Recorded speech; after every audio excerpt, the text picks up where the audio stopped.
First ఈ cinema shooting start అవ్వకముందు ఒక press meet నడిచిందండి. అప్పుడు ఆయన ఒక మాట అన్నారు, నేను స్ట్రైట్ తెలుగు సినిమా చేస్తాను అంటే ఎవరు నమ్మలేదు, నేను చెప్తే చేస్తానండి అని చేసి చూపించారండి.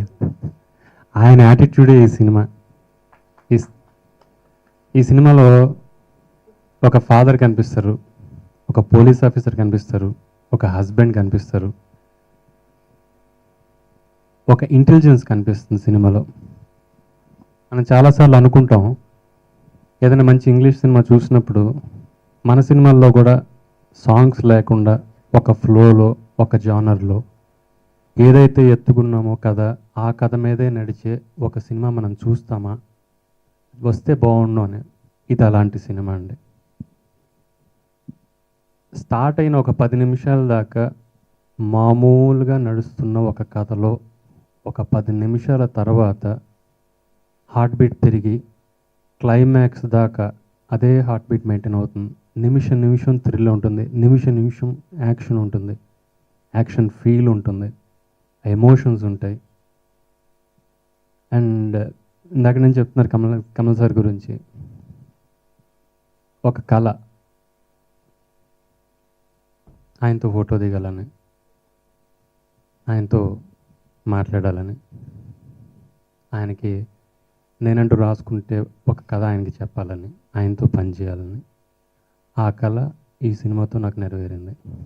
ఈ అవకాశం ఇచ్చిన కమల్ సార్కి థ్యాంక్ యూ సార్. ఆశ్చర్యం ఏంటంటే, మన దూరంగా చూస్తున్నప్పుడు ఆయన ఒకసారి కలవాలి, కలిసి మనం ఏదైనా మాట్లాడాలి, మనం ఏదైనా చెప్పాలి, మనకి తెలిసింది చెప్పాలి, ఆయనకి నచ్చేలా చెప్పాలి అని ట్రై చేస్తాం. ఈ 4 నెలల ట్రావెల్లో చాలా ట్రై చేశానని నేను ఇప్పటికీ సక్సెస్ అవ్వలేదు. ఎందుకంటే ఆయనకి తెలియని విషయం లేదండి. మనం కొత్తగా ఏం చెప్తాం ఆయనకి. ఎప్పుడో సడన్గా షూటింగ్ స్పాట్లో వచ్చి 1950s 60s సాంగ్ పాడతారు ఆయన. ఏమంటే దీని తర్వాత చరణంలో ఈ లైన్ ఏంటి, చరణం దాకా పాడేస్తారండి. చరణం తర్వాత ఈ లైన్ ఏంటి అంటే బ్లాంక్ ఫేస్ వేసుకుని ఆయన కేసు చూడడమే. మనం షార్ట్ మాట్లాడతారు, ఫిల్మ్స్ మాట్లాడతారు. అంటే వరల్డ్ సినిమా గురించి ఆయన మాట్లాడినంతగా నేను ఇప్పటిదాకా ఎవరు మాట్లాడడం చూడలే. ఆయన ఎంత ఆర్గనైజ్డ్ అంటే నాకు ఒకసారి మాట్లాడుతూ ఓ మాట అంటారు, సార్ ఎలాగ టైం ఇచ్చేస్తారు సార్ అని. మాట వరుసకు మాట అన్నారు. ఒక 300 hours per month నేను బుక్స్ చదువుతానండి. 300-400 hours అవర్స్ లెక్కన పెట్టుకోవడం అనేది చాలా ఆర్గనైజ్డ్ ఇదండి. అది అందరికీ సాధ్యం కాదు. అంటే ఎంత టైం స్పెండ్ చేస్తారు రీడింగ్కి, ఎంత రీడింగ్ ఉంటే మనిషిలో అంత జ్ఞానం ఉంటుంది. ఆ జ్ఞానం ఆయన ఎన్ని లక్షల పుస్తకాలు చదివేశారో నాకు తెలియదు, కానీ ఆయన పక్కన నిలబడి మాట్లాడడానికి నిజంగా నాకు అర్హత లేదనే ఫీల్ అవుతాను నేను. ఆయన హీరో, ఆయన కమల్ సారు ఈ సినిమా గురించి మాట్లాడడానికి నేను ఇక్కడ రాలా. అంటే అలాంటి వ్యక్తిని కలవడమే చాలా గొప్పగా అనిపించింది. ఇంకా సినిమా విషయానికి వస్తే, రాజేష్ మీరు ఇందాక ట్రైలర్ చూసాం కదా, మేకింగ్ వీడియో చూసాం కదా, దాని వెనకాల ఒక బ్యాక్గ్రౌండ్ స్కోర్ ఉంది చూసారా.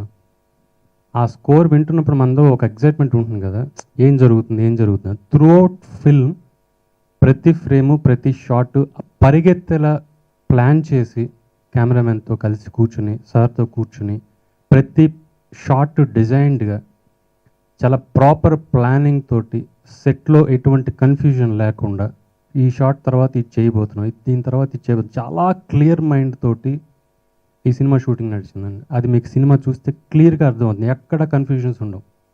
చాలా క్లీన్ సినిమా, అందరూ చూడాల్సిన సినిమా, అందరూ చూడదగ్గ సినిమా. ఎందుకు ఇంత మాట్లాడుతున్నానంటే, మనం కోరుకునే సినిమాలో ఇది ఒకటండి. మనం ఇలాంటి సినిమా చూడాలని కోరుకుంటాము, అలాంటి సినిమాల్లో ఈ సినిమా ఒకటండి. ఆయన చేసినన్ని ఎక్స్పెరిమెంట్స్ అని మాట్లాడతారు, కానీ ఎక్స్పెరిమెంట్స్ కాదండి అది. ఒక పాత్ర క్రియేట్ చేయడానికి ఒక రచయిత ఎంత కష్టపడతాడో, ఆ పాత్రని రైటర్ అనుకున్నట్టుగా, దర్శకుడు అనుకున్నట్టుగా, ఆడిటోరియంలో ఉన్న 1000 మంది ఉంటే 1000 మందికి ఆ పాత్ర తాలూకు భావాల్ని ప్రసరింప చేయగల ఒక నటుడైన. ఆయన కష్టమంతా ఈ పాత్రని జనం దగ్గరికి తీసుకెళ్ళడానికి పెట్టే ప్రయత్నంలో ఉంటుంది. ఈ సినిమాలో కూడా ఆయన ఒక పాత్ర తీసుకున్నారు. ఆ క్యారెక్టర్ని జనాలు మర్చిపోలేని విధంగా ఆయన చేశారు. నాకు ఆశ్చర్యం ఏంటంటే, సినిమా షూటింగ్ అంతా ఒక ఎత్తు అండి, డబ్బింగ్ దగ్గర ఒక ఎత్తు. ఆయన డబ్బింగ్ చెప్తూ, సార్ ఇది కొంచెం మనం స్లాంగ్ మారుద్దామండి, మరి వేరేలా ఉందంటే ఇమ్మీడియట్గా ఆ టేక్ చేసి, సార్ ఇది బాగుందా ఇది బాగుందా, టప్ప టప్ప టప్ప టప్ప ఎప్పటికప్పుడు చేంజ్ చేస్తా. అంటే నువ్వెవరు నాకు చెప్పడానికి, నాకు తెలీదా, నేను ఎన్ని సినిమాలు చేశాను, నేను కమల్ హాసన్ అనే ఫీలింగ్ లేదు. ఈ లేకపోవడం అన్నది చాలా గొప్ప లక్షణం. ఈ లక్షణానికి ఆయనకి దండం పెట్టేచ్చాను. నేను ఒక్క సినిమా హిట్ అయితేనే, ఇవాళ రేపు ఒక్క సినిమా హిట్ అయితే మనం కొంచెం మెయింటైన్ చేస్తాం. ఎన్ని సినిమాలండి, ఎంత ప్రపంచం మొత్తం ఆయన్ని మెచ్చుకుంది. అలాంటి ఆయన మనందరి మధ్య ఇంత కామ్గా చాలా మామూలు వ్యక్తిలాగా నాకేం తెలియదయ్యా అన్నట్టు వచ్చి కూర్చున్నారు. చాలా గొప్ప విషయం అండి అది. దానికి ఆయనకి దండం పెట్టేస్తున్నాను. ఎప్పుడు ఎప్పుడు అని తడుముకోకుండా వెంటనే చేస్తున్నాను అన్నారు. అట్లా అన్నమాట నిలబెట్టుకోవడం ఆయన లాంటి కొద్దిమందికి చెల్లుతుంది అన్నట్టు. స్ట్రైట్ సినిమా అధిక శాతం మన హైదరాబాద్లో చిత్రీకరణ జరిగింది. సో ఆ రోజుల్లో వచ్చి ఆకలి రాజ్యం అన్నది ఎంత ఇదైందో, ఆయనే మక్కువతో ఈ టైటిల్ పెట్టారు కమల్ హాసన్ గారు. అంత పెద్ద హిట్ అవ్వాలి ఈ సినిమా. ఆ ఛాయలు అప్పుడే కనిపిస్తున్నాయి. చాలా ఎంగేజింగ్గాను చాలా థ్రిల్లింగ్గాను ఉంది ట్రైలర్. నేను ఒక 4-5 సినిమాలుగా పనిచేస్తున్నాను కమల్ సార్ తోటి. మా అబ్బూరు బావ గారు ఈ సినిమాతో పనిచేస్తున్నారు. మేమే అదృష్టవంతులు అనుకుంటే, రాజేష్ గురించి ఏమనుకోవాలి. కొన్ని సంవత్సరాలుగా ఆయన కమల్ సార్తో పనిచేస్తున్నారు. చాలా అదృష్టవంతుడు, చాలా భాగ్యశాలి. ఫస్ట్ సినిమాని ఆయన డైరెక్ట్ చేసే అవకాశం రావడం చాలా గొప్ప విషయం. ఈ సినిమా ద్వారా మా రాజేష్ గారికి చాలా మంచి జరగాలి. ఆల్రెడీ ఆ శుభశకునం మనకి ట్రైలర్ రూపంలో తెలిసిపోయింది. I wish all the very best to Rajesh.